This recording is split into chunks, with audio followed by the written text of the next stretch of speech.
What's up, guys? Johan Bessie here from Johannesburg, South Africa. Welcome to my analysis of Collin Stough in America's American Top Idol. Yes.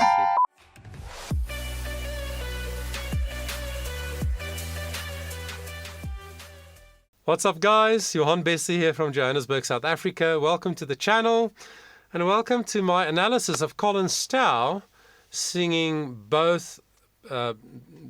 two songs that they had to do in American Idol Top 5 Disney Week.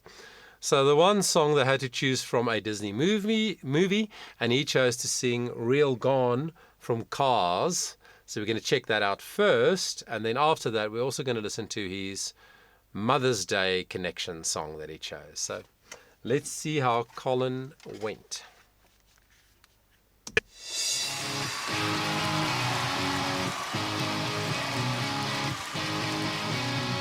I'm American-made apple pie Chevrolet. My mama taught me wrong from right.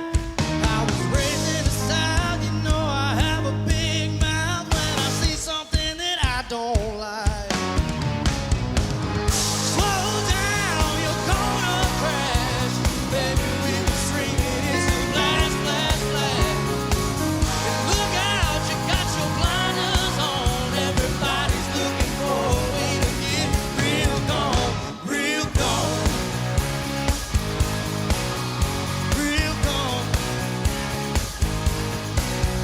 There's a new cat in town, he's got high-paid friends. Thinks he's gonna change history. You think you know it so well, yeah, you think he's so swell, but he's just perpetuating prophecy. Breathe, dude. Slow down, you're gonna crash. Baby, we were screaming, it's a blast, blast, blast. Look out, you got your blinders on. Everybody's looking for a way to get real gone, real gone. Real gone, real gone, real gone.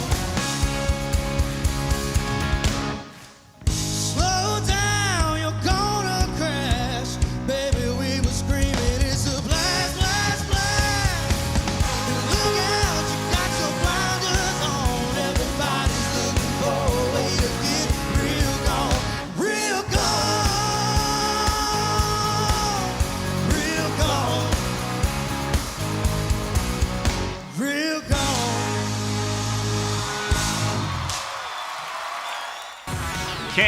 So he sings that in A flat, all those high A flats with that rock, bit of a growl in the sound.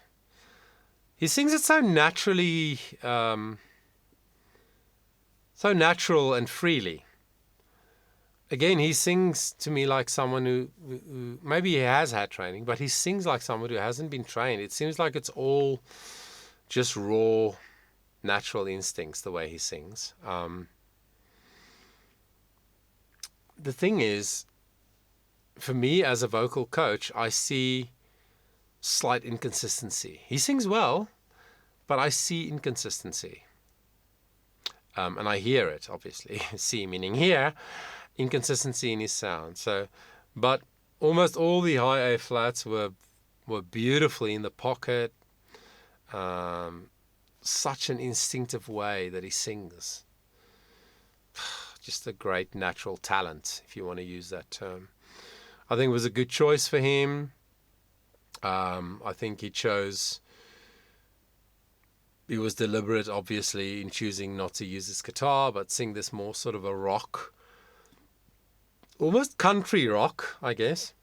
Maybe it's just his voice that made it seem a bit country, but like a rock song, and really going for it. And the two electric guitarists, very prominent in the setup.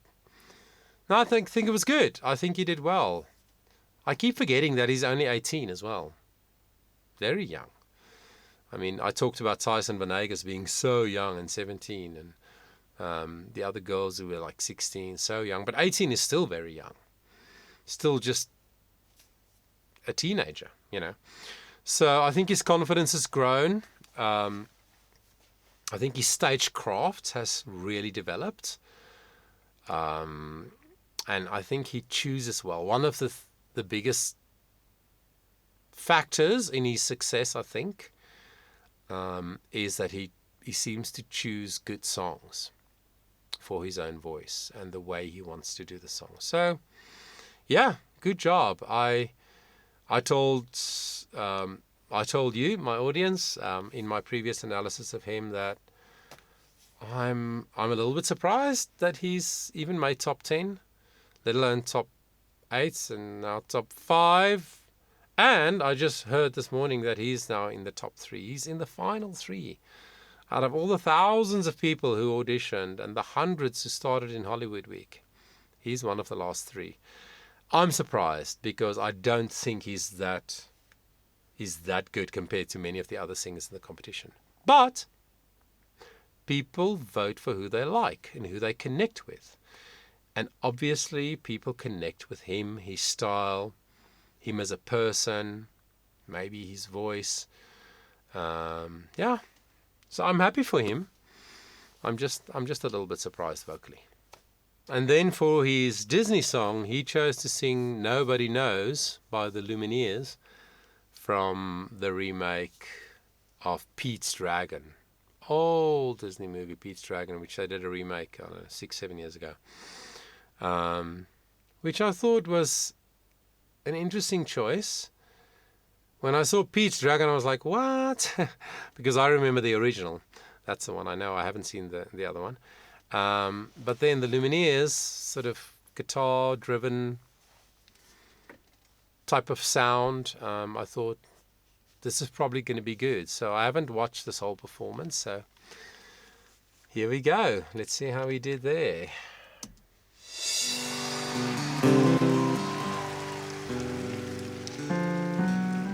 Nobody knows how to say goodbye. Seems so easy till you try. And then the moments passed you by. Nobody knows how to say goodbye.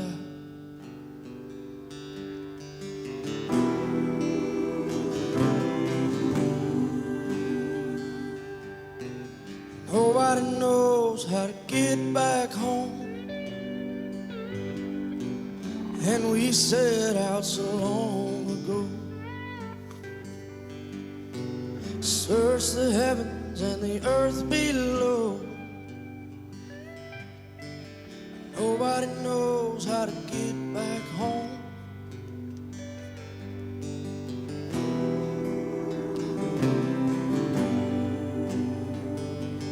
Love is deep as the road is long. It moves my feet to carry on.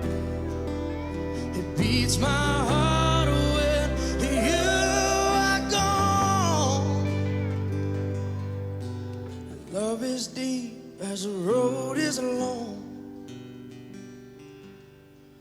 Nobody knows how the story ends. And live the day and do what you can. This is only where it begins.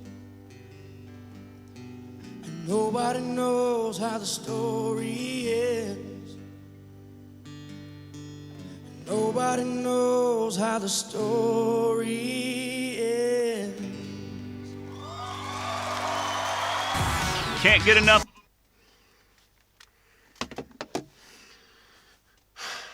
Right. I think it was captivating. We often talk about it, how, if you and I weren't in the room, there's something we just cannot know and we cannot feel. So I think it seemed like the audience was captivated.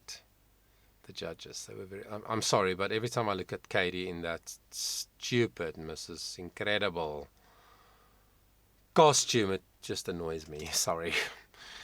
But yeah, they were just still. They were just sort of spellbound a little bit.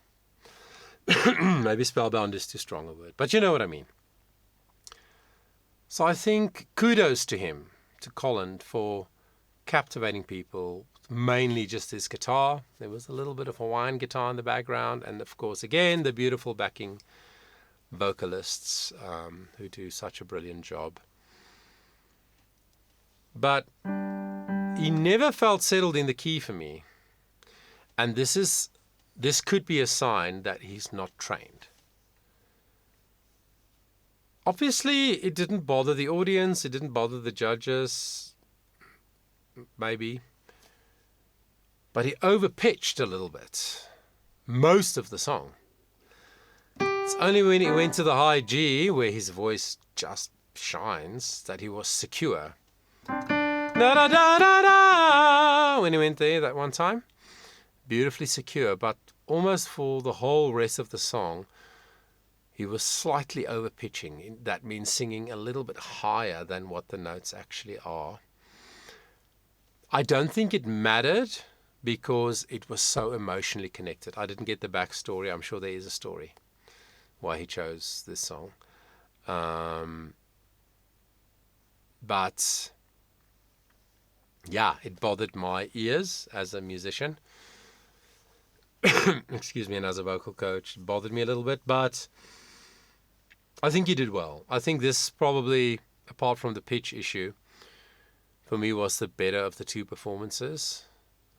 And I think it's very smart of him to choose to just take his guitar and have very minimal, production. It's just those striking golden, brown, orangey lights.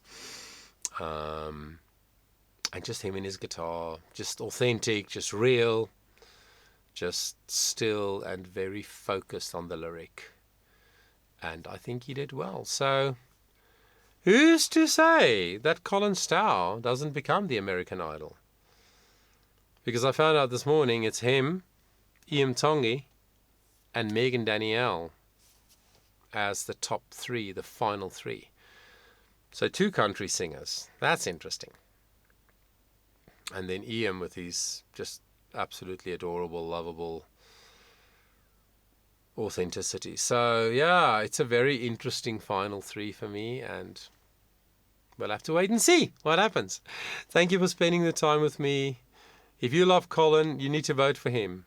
Whoever you want to vote for them.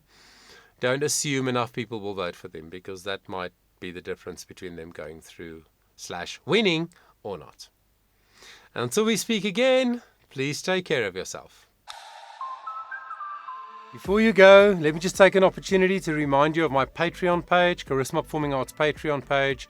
That's for people like you who are really serious about developing your voice, enhancing your ability to communicate more effectively using your voice, whether it's for speaking or singing.